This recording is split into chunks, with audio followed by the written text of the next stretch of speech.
साहेब के पावन चरण कमलों में साहेब बंदगी साहेब, ग्रंथ मुनि नाम साहेब, पंच श्री हजूर प्रकाश मुनि नाम साहेब, पंच श्री हजूर उदित मुनि नाम साहेब, चार गुरु वंश 42 के पावन चरण कमलों में कोटि कोटि बार साहेब बंदगी साहेब, साहेब बंदगी साहेब, किरणदास साहेब के पावन चरण कमलों में साहेब बंदगी साहेब, यशदास साहेब के पावन चरण कमलों में साहेब बंदगी साहेब।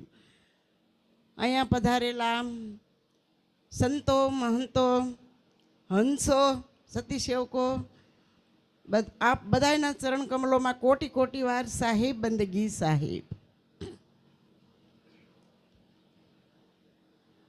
सदगुरु कबीर साहेब कैसे कि जे अँ जगदीश भाई आज आरतीनु निर्माण कर्યું કે जो शोभा सत्यलोक की सो शोक का विस्तार का बेसे पूरा कढ़ियार અને का वंश हमार। तो जे सत्यलोकनी अंदर जे शोभा છે ये आज आ चौकानी अंदर सदगुरु कबीर साहेबे सत्यलोक में जे आरती करी, बांधवगढ़ना किल्ला पर जे आरती करी અને आज जगदीश भाईना द्वार पर आरती थई रही है। तो आज सत्पुरुषનું આગમન છે, सदगुरु कबीर साहेबનું આગમન છે કે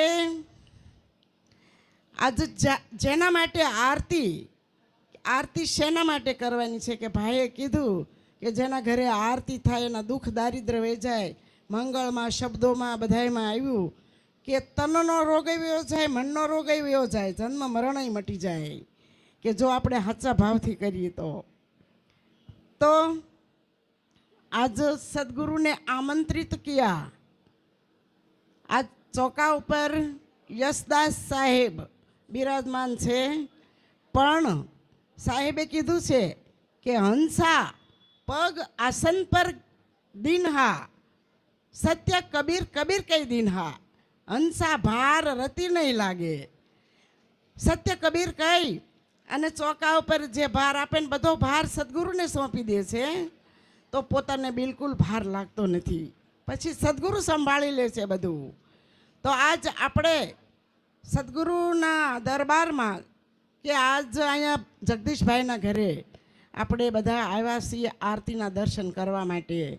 તો આજ આરતીના દર્શન શું છે, આરતી શા માટે છે? તો આજે આપણે બધાય સંસારની ચોપાટના સોગઠા છીએ અને હવે આપણે આ ભવસાગર પાર ઉતરવાનું છે। તો ભવસાગર પાર ઉતરવા માટે શું કરવું જોઈએ આપણે? તો સદગુરુના શરણમાં જવું જોઈએ। તો આજ સદગુરુની હારે કોલ કરાર તોડ કરવા માટે આજ આપણે સદગુરુ શરણમાં આવ્યા છીએ।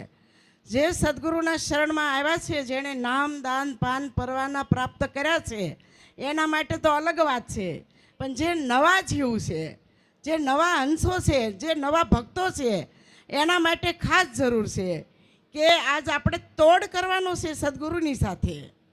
કેમ કે આજ આપણે સંસાર સાગર ચોપાટ એના સોગઠા છીએ તો આપણે ભવસાગર પાર ઉતરવાનું છે। આપણે આમ થાય તે સોગઠાબાજીની રમત રમતા હોઈએ છીએ, તો જ્યાં સુધી આપણે તોડ ન થાય ત્યાં સુધી આપણું સોગઠું પાકે નહીં।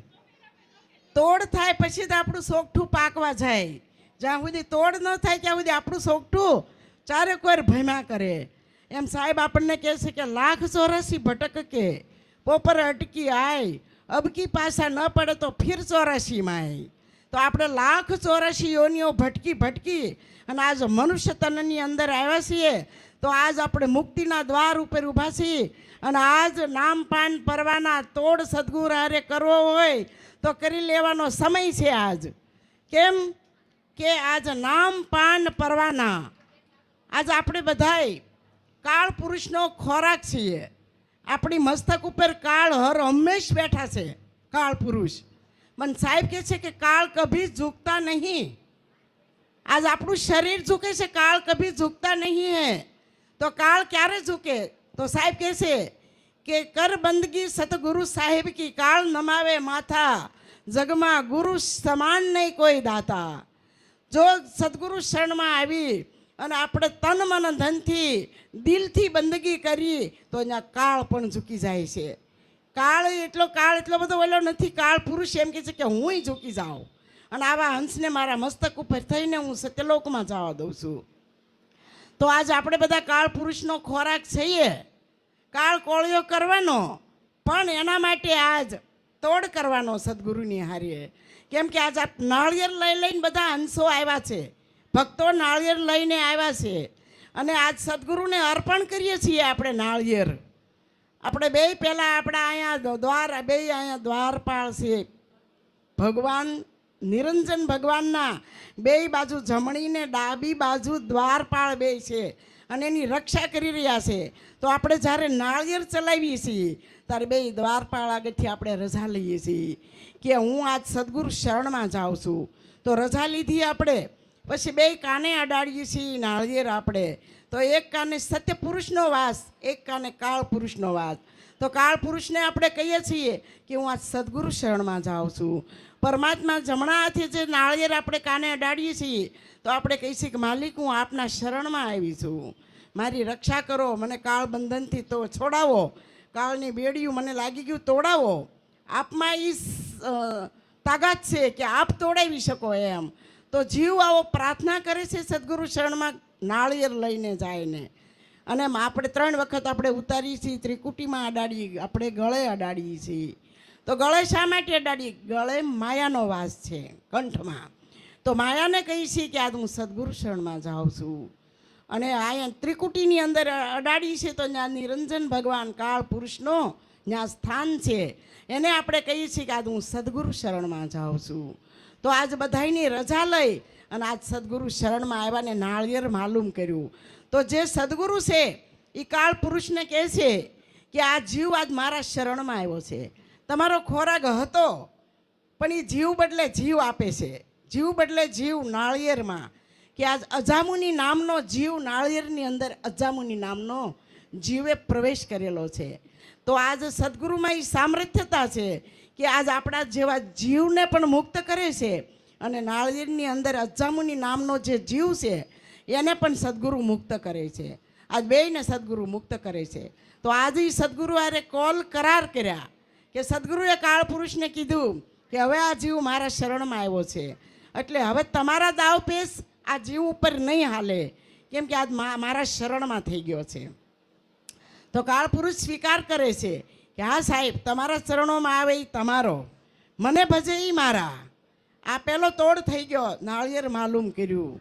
હવે બીજો તોડ કે જ્યારે જ આપણે સદગુરુ શરણમાં જઈએ છીએ ત્યારે સદગુરુ શરણમાં જઈ અને સદગુરુ તીનુકા તોડાવે છે આજ આપણને. તો 3 ગુણથી આપણને પર કરે છે, રજોગુણ, તમોગુણ ને સત્વગુણ. 3 ગુણથી પર કરી અને પછી સાહેબ આપણને નામદાન આપે છે. તો જ્યાં સુધી 3 ગુણથી પર ન કરે ત્યાં સુધી સદગુરુ આપણને નામદાન ન આપી શકે. કેમ કે અમારે આજે શાંતુબેનના આપણે વિઠ્ઠલનગરમાં જીવરાજભાઈના ઘરે સાહેબની પધરામણી હતી. તો સાહેબને પધાર્યા હતા પ્રકાશમુનિ નામ સાહેબ. તો શાંતુબેનનો બાબો થોડોક અપંગ ને બધી રીતે છે એટલે શાંતુબેને સાહેબને કીધું હતું પ્રકાશમુનિ નામ સાહેબને કે સાહેબ આ બાબાને તમે એમ કે નામદાન આપી દો. તો સાહેબ કે તીનુકા તોડાવ્યા વગર મેં ક્યાં કરું? જ્યાં સુધી તીનુકા ન તોડાવું ત્યાં સુધી મેં નામદાન નહીં દે શકતા. તો તીનુકા રજોગુણ, તમોગુણ ને સત્વગુણ, 3 ગુણી માયા, આકાશ, પાતાળ ને મૃત્યુલોક, આ 3 કાળ માયાના દેશ છે. તો જ્યાં સુધી 3 ગુણથી સદગુરુ આપણને પર ન કરે ત્યાં સુધી જે અજર અમર જેવું એવું નામ છે એ નામ આપણને ક્યાં સુધી ન આપી શકે. કેમ કે કાળને માયાને ખબર ન પડે એ રીતે નામ દેવાનું છે. એટલે તો સાહેબ આપણને કહે છે કે ઓઠ, કંઠ, જીભ હલે નહીં અને ખરે નિશાને સોટ સુરતીથી સુમિરણ કરવાનું છે. કે ઓઠને હલવાનું નથી, જીભને હલવાનું નથી અને કંઠને પણ હલવાનું નથી અને સુરતીથી ત્યાં લગાવ રાખવાનો છે આપણે.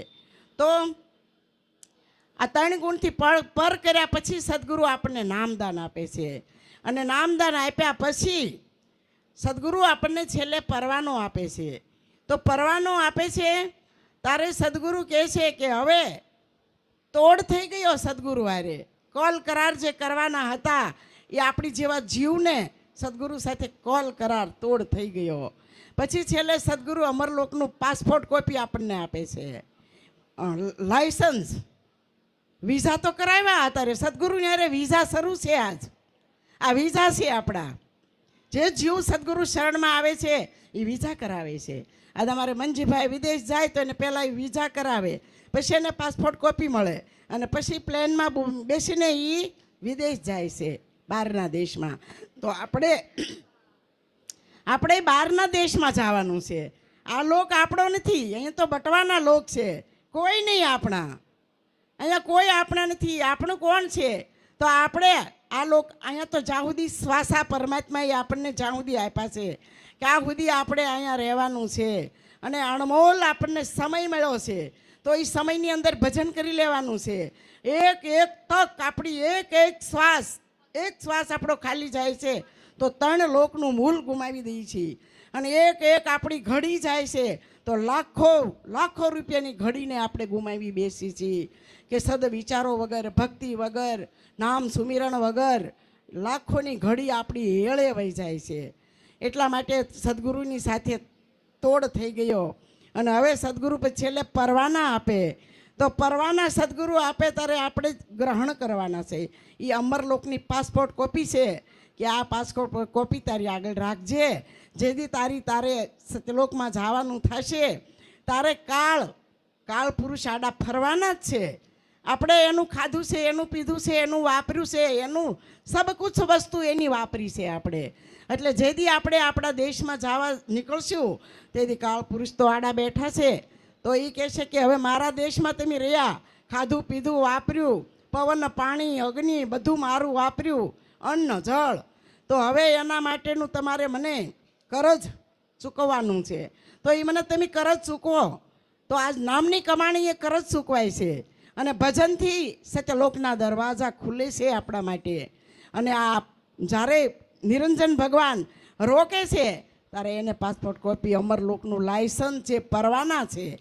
એ પરવાના એને બતાવવાના છે કે આજે અમે સદગુરુ શરણમાં ગયેલા છીએ, પરવાના ગ્રહણ કર્યા છે, સદગુરુને અરે તોડ કરેલો છે, કોલ કરાર કર્યા છે, અને મેં સદગુરુનું ભજન કર્યું છે સદગુરુના શરણમાં જઈને. તો એ આ પાન પરવાના જે છે, પાન પરવાના જીવ જો પાવે, અંકુરી હોય એ સત્યલોક સીધાવે. સાહેબે અહીંયા એવું કીધું કે અંકુરી હોય એ સત્યલોક સીધાવે. પાન પરવાના તો ઘણા સમયથી આપણે ખાતા આવી છીએ ને ખાઈ રહ્યા છીએ, પણ જ્યારે જેનું અંકુર જાગ્યું છે અંદરથી, જેનો માયલો જાગ્યો છે, અને જેને એમ ખ્યાલ આવી ગયો છે કે આજ મનુષ્યનું તન મને પ્રાપ્ત થયું છે અને હવે વાર મળવાવાળું નથી, તો મને મળ્યું છે અને મને મનુષ્ય તન મળ્યું, આવા સમર્થ સદગુરુ મળ્યા, આવું નામ મળ્યું મને, અને આવું ભજન મળ્યું, આવી સંગતિ મળી, હંસોની સંગતિ મળી, સંતોની સંગતિ મળી, અને હું ભજન કરી લઉં. નકર મને ફરીને આ મનુષ્યનું તન મળ્યું કે ન મળ્યું. તો અંકુરી હોય એ સત્યલોક સીધા આવે. તો આ રીતે આજ અંકુરી જીવ કે પોતાનો માયલો જાગી હોય, પોતાની આત્મા જાગી ગઈ હોય. નકર આપણે તો ભાઈએ હમણાં મંજીભાઈએ કીધું કે આપણે આરતી હોય ત્યાં સુધી તો આપણને બહુ ભાવ જાગી જાય. આ ભક્તિ ભાવ ભાદો નદી સભે ચલી ઉતરાય, સરિતા સો સરાહીએ કે જેઠ માસ ઠહેરાય.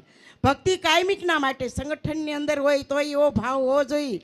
ઘરની અંદર આપણે પરિવારમાં રહેતા હોય કે બાળ બચ્ચા રહેતા હોય, રસોઈ કામ, ઘરકામ, વ્યવહારિક કામ બધું કામ કરતા હોય તો સુરતીની દોર તો પરમાત્માની અંદર લાગેલી રહેવી જોઈએ.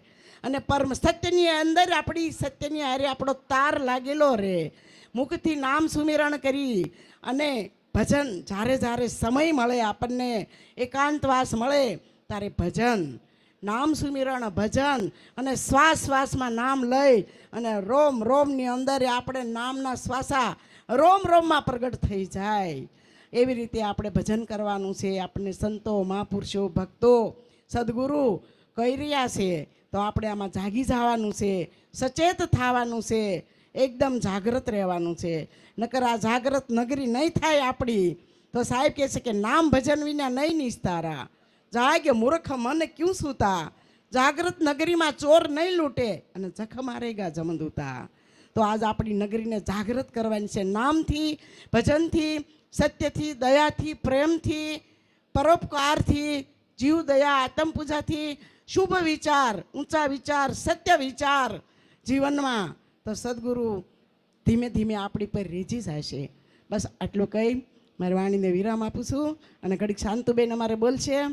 સાહેબ બંદગી સાહેબ.